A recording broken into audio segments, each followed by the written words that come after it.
KF-21의 강력한 경쟁자가 등장했습니다. 이번엔 미국의 F-16인데요. 4세대, 4.5세대 전투기 시장을 독점할 KF-21과 F-16의 정면 대결을 하나의 영상에 담았습니다. 이번엔 미국입니다. 대한민국 KF-21과 F-16V의 정면 대결이 성사되었습니다. 사실 그동안 미국은 4세대, 4.5세대 전투기 시장을 잠잠히 지켜만 보고 있었는데요. 비단 얼마 전까지만 해도 5세대 스텔스기가 공중전을 지배할 것이라고 생각했기 때문입니다. 실제로 F-16V 생산 라인은 미군이 도입을 망설이면서 폐쇄의 기로에 놓이기까지 했었는데요. 그런데 이번 우크라이나 전쟁을 통해 미국의 생각을 완전히 고쳐먹게 되었습니다. 여전히 도그파이트가 유효하다는 게 밝혀지면서 4세대, 4.5세대기의 중요성도 덩달아 올라가게 된 것입니다. 이로 인해 대한민국과 KF-21은 졸지에 전 세계에서 가장 많이 팔린 전투기 F-16V와 방산시장 석권을 놓고 싸우게 되었는데요. 그래서 준비했습니다. 오늘은 F-16V가 부활하게 된 이유부터 KF-21과의 정면 대결까지 탈탈 털어보겠습니다.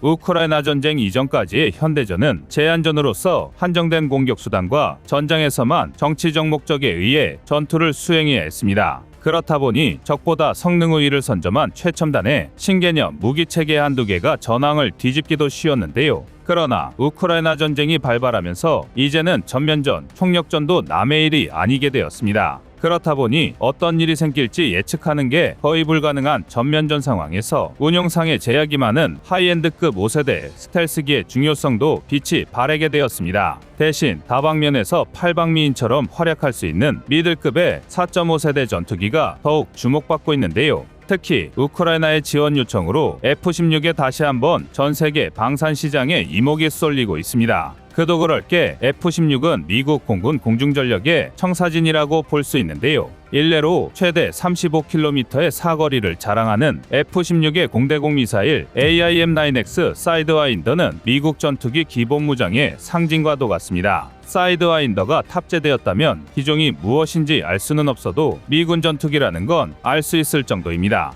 최근 F-22가 미국 상공에서 중국의 정찰 풍선을 격추할 때 사용한 것도 바로 이 AIM-9X 사이드와인더였는데요. 여기서 끝이 아닙니다. F-16CD부터는 JDAM까지 탑재가 가능해졌는데요. 이 중에서도 특히 GBU-54 LJDAM은 레이저 유도 기능을 탑재하면서 기존 JDAM의 약점으로 지목받던 움직이는 목표물에 대해서도 정밀 타격이 가능해졌습니다. 이 덕에 F-16은 최전선에서 지상군 화력 지원에 동원될 수 있는 것은 물론 탄도미사일 공격의 사전 차단에도 효율적입니다. 도입국 입장에서는 F-16을 도입하면 이 무장들까지 모두 운용할 수 있게 되는 셈이니 군침이 흐르지 않을 수 없습니다. 그리고 실제로도 F-16은 전 세계 30개국, 나토 내 8개국에서 운용되며 전 세계에서 가장 많이 팔린 전투기의 자리를 차지했는데요. 이러니 우크라이나도 이곳저곳에서 운용 노하우를 습득할 수도 있고 정비 부품까지 변통할 수 있는 F-16을 원하는 것입니다.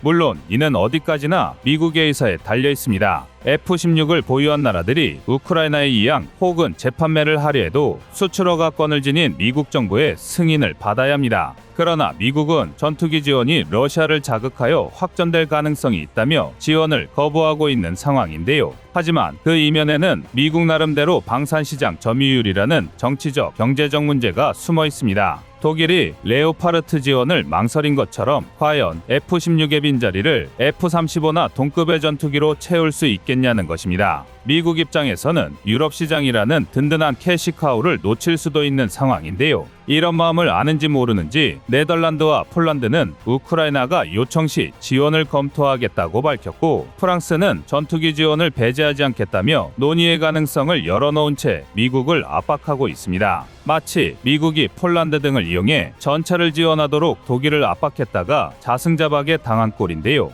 이에 미국의 주류 언론과 전문가들은 최근에 장갑 차량, 전차 지원 발표와 같이 F-16 전투기도 나토 국가들이 우크라이나의 요구에 호응하여 분위기를 이끌면 결국 미국도 어쩔 수 없이 동의하게 될 것이라 보고 있는데요. 얼마 전까지만 하더라도 제작사인 록히드 마틴이 F-16의 생산 라인을 철수하려 했던 걸 생각하면 그야말로 생명 연장의 꿈이 이루어진 셈입니다. 비교적 최근까지 주요 강대국들은 스텔스 및 장거리 요격이 가능한 5세대 전투기를 항공작전의 핵심으로 간주해왔습니다. 그도 그럴 게 만약 적성국이 ICBM을 발사하기 위해 이동식 발사 차량을 은밀하게 가동했다는 가정을 했을 때 이를 타격하기 위해서는 전투기가 접근하여 마지막 순간까지 목표를 확인하고 발사 버튼을 눌러야 합니다. 이를 위해선 당연히 은밀한 침투가 핵심이고 적의 촘촘한 방공망을 뚫고 침투하려면 전투기의 스텔스 성능이 필수적입니다. 대한민국이 F-35를 도입하는 배경에도 이런 전략 임무를 수행하기 위해서인 점이 큰데요. 이런 측면에서 핵심 지휘부를 공격하거나 주변국보다 질적 우위를 차지하기 위해 5세대 스텔스기를 주력으로 삼는 게 정설처럼 받아졌습니다.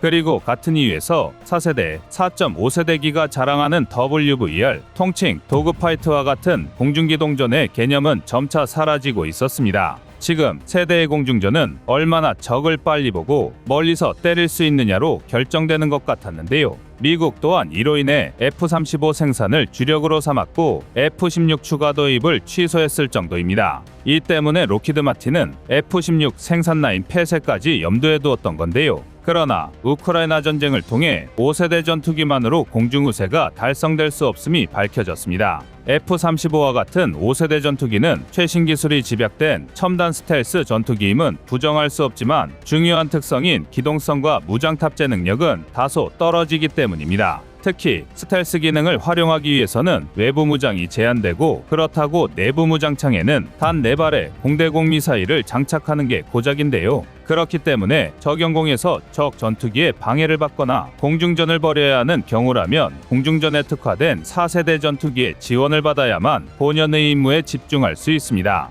즉, 스텔스 능력을 위해 최소 무장만 탑재한 5세대 전투기를 제대로 활용하기 위해서 스텔스 성능은 다소 떨어지지만 기동성과 무장 탑재력이 우수한 4.5세대 전투기에 의한 보완이 필요한 것입니다. 그도 그럴 게 근접 기동전의 경우 많은 사람의 예상과 달리 4세대, 4.5세대기가 5세대기보다 더 우수합니다. 이는 실제로 록히드 마틴의 실험 결과를 통해 밝혀지기도 했는데요. 록히드 마틴은 자사의 5세대기 F-35와 F-16의 모의공중전을 실행했고 결과는 충격적이게도 근접 교전 시 기동성이 뛰어난 F-16이 우세하다는 사실이 확인되었습니다. 도그파이트에서 승리하기 위해서는 공기역학적 특성을 바탕으로 한 훌륭한 선회율과 코너 속도, 추력 특성 등이 필요한데요. F-35는 설계 영상에서부터 멀리서 먼저 보고 먼저 쏘는 것에 집중된 만큼 근접전에서 1970년대에 생산을 시작한 F-16에 밀린 것입니다. 실제로 F-16은 추중비가 굉장히 뛰어나기 때문에 3만 피트 기준으로 F-21을 제외하면 가속도가 가장 빠른데요. 게다가 상대국의 방공망이 낡은 경우 스텔스기가 필요하지 않습니다. 전자점포드로 교란하고 충분히 폭격할 수 있는 상대에게는 4세대 전투기가 더 경제적이고 외부 장착 무장을 활용한 대규모 공대지 공격이 가능합니다. 이런 이유로 미국도 종래의 5세대 전투기 위주의 계획에서 벗어나 F-16V처럼 4.5세대 전투기를 개발해야 한다는 의견이 더욱 지지받고 있습니다. 이에 더 나아가 5세대 전투기는 가동률도 떨어지고 운영 유지비가 4.5세대의 2배 이상에 달하는 등 F-16이 방산 시장에서 주목받는 이유는 충분해 보이는데요. 그런데 문제는 이로 인해 대한민국이 아주 심각한 위기에 처했다는 것입니다. F-16이 4.5세대기인 F-16V 블록 70으로 부활하여 다시 한번 정상을 노리고 있습니다. F-16은 1978년에 처음 실전 배치되어 50년 가까이 4,600대 이상 팔린 베스트셀러이자 역사적으로도 가장 성공적인 4세대 전투기로 손꼽히는데요. 록히드 마틴은 F-16V가 이런 역사를 이어 2060년까지 활약이 가능하다고 얘기할 정도입니다. 이게 절대 과장이 아닌 게 4.5세대기에 시큰둥했던 미공군마저도 노후화되어가는 F-16을 대체하기 위한 미들급 전투기 도입 사업을 고려하고 있는데요. 실제로 2020년 미국의 브라운 공군 참모총장은 공군은 현재 운용 중인 F-16 전투기를 직접적으로 대체하기 위해 4.5세대 혹은 5세대 마이너스 전투기를 검토할 것입니다. 라고 언급했습니다. 미군의 본래 계획은 F-21을 하이급으로 F-35를 미들급으로 운용하는 것이었는데요. 하지만 하늘 높은 줄 모르고 치솟고 있는 F-35 운영 유지비의 생각을 바꿔 5세대 전투기보다 스텔스 성능은 부족하겠지만 다른 전투 기능들을 상당수 탑재할 수 있는 4.5세대 전투기에 주목하고 있는 것입니다. 이런 측면에서 올해 1월 로키드 마틴이 F-16V 블록 70 전투기의 첫 비행을 성공적으로 마쳤다는 발표는 주목할 사항입니다. F-16V 블록 70은 기존의 F-16에 A사 레이더, 첨단 디지털 시스템과 항공전자 장비 등을 추가하며 4.5세대기로 거듭났는데요. 그 중에서도 특히 A사 레이더는 노스롭 그루먼사의 AN/APG-83이 탑재되면서 탐지 성능이 크게 향상되었습니다. 일례로 AN/APG-83 레이더는 기존 AN/APG-66이나 AN/APG-68 레이더에 비해 처리 능력과 전송 속도가 높아졌고 원거리에서도 현저하게 뚜렷한 지상 지형을 그려낼 수 있게 되었는데요. AN/APG-83으로 F-16V 블록 70은 최대 370km까지 탐지가 가능하며 전천후로 표적을 탐지하고 획득할 수 있게 되었습니다. 또한 F-16V 블록 70은 정밀유도 무기를 유도하는 스나이퍼 타겟팅 포드가 새롭게 탑재되면서 기존의 약점으로 지적받던 BVR 능력도 향상시켰는데요. 상대 위협 범위 밖에서 적군을 타격할 수 있는 스탠드 오프 계열 무장이 통합되면서 원거리 정밀유도 공격 능력을 확보했습니다. 이외에 신형 전자전장비와 항전장비로의 교체, 조종석의 전면 디지털화 등 향상된 데이터 링크 체계 속에서 정보 교실량과 처리 속도가 향상된 것으로 보이는데요. 이처럼 F-16이 완전히 새로운 모습으로 재탄생되자 기존의 운용국들은 F-16V를 하루빨리 도입하기 위하여 계약 체결에 나서고 있습니다. 실제로 2018년 바레인을 시작으로 슬로바키아, 인도, 싱가포르 등이 F-16V 블록 70 구매 의사를 제시하거나 계약 체결에 나서고 있고 폴란드와 인도네시아도 F-16V 신규 도입을 추진하고 있다는 보도가 나오고 있는데요. 이는 당연히 차기 4.5세대 시장을 노리고 있던 KF-21과 대한민국의 입장에서 암담할 수밖에 없는 소식입니다. 그도 그럴 게 KF-21과 F-16V 블록 70의 포지션은 상당 부분에서 유사한데요. 졸지에 KF-21은 처음부터 세계에서 가장 많이 팔린 전투기와 성능 경쟁에 나서게 되었습니다. 물론 아직 예상치라 최소 수치로 잡았음에도 KF-21의 성능이 F-16V 블록 70에 절대 밀리는 건 아닙니다. KF-21에는 국내에서 개발한 최첨단 A사 레이더와 전자광학 표적 추적 장비 EOTGP, 적외선 추적 장치 IRST, 통합 전자전 시스템 등이 탑재되었는데요. 이 중에서도 특히 A사 레이더는 국내에서 최초로 자립에 성공하였음에도 이미 지상 테스트 결과만으로도 중국이나 러시아의 A사 레이더 성능을 가뿐히 뛰어넘고 있습니다. 오죽하면 KF-21이 공개되자 중국을 포함한 대부분 이적선국에 비상이 걸릴 정도였는데요. 외형적인 재원을 봐도 KF-21과 F-16V는 상당히 유사한 형상을 띠고 있습니다. 일례로 KF-21은 동체 길이 16.9m, 폭 11.2m인 반면 F-16V는 총장 15m, 전폭 9.9m로 KF-21보다 조금 작습니다. 또한 두 기체 모두 최고 속도가 마하 1.9 이상이며 추력은 28,000에서 29,000파운드에 이르고 있어 기체의 능력에는 큰 차이가 없어 보이는데요. 차이가 있다면 역시 F-16V는 오랫동안 여러 나라에서 주력으로 운용된 만큼 신뢰도가 높다는 것입니다.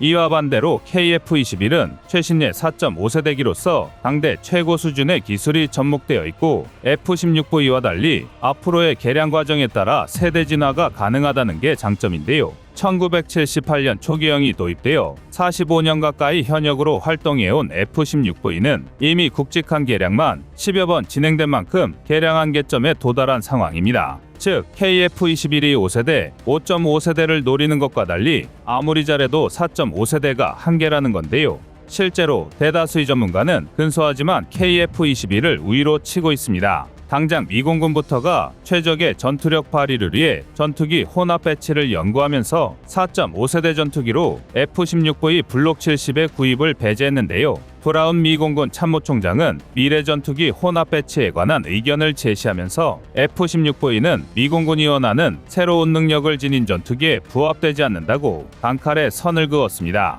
앞서 말한 개량 한계점이 F-16V의 결함이라는 건데요.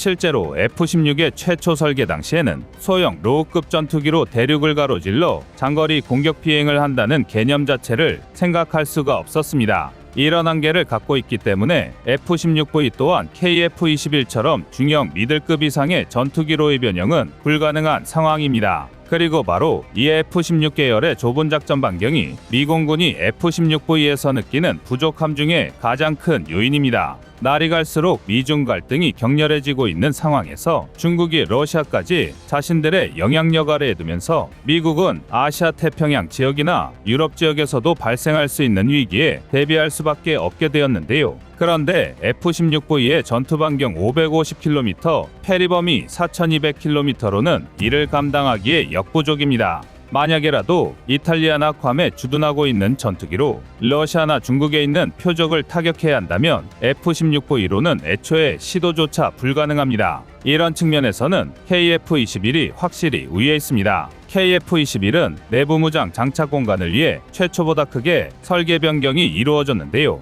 여분의 공간은 얼마든지 다른 용도로 전환이 가능하고 연료 탱크용으로 전환하는 경우 장거리 비행에 특화된 전투기로도 변모할 수 있습니다. 즉, 근소해 보여도 기체 체급 자체에서 오는 기본적인 성능은 절대 무시할 수 없는 것입니다. 이처럼 KF-21은 4세대, 4.5세대기의 상징과도 같은 F-16V와의 정면 대결에서도 우위를 선점하고 있는데요. 그래도 문제가 있다면 역시 자신감일 것입니다. 방산 시장에서 미국의 입지는 무시할 수 없고 성능을 떠난 외부적 요인에서는 아쉽지만 F-16V가 앞서고 있는데요. 하지만 방산업계는 한두 번의 실패로 좌절하기에는 너무나 큰 시장입니다. 부디 우리 대한민국과 KF-21이 한번 제대로 붙어보자는 마음으로 경쟁을 즐길 수 있게 되길 바라겠습니다. 이상 꺼리튜브였습니다.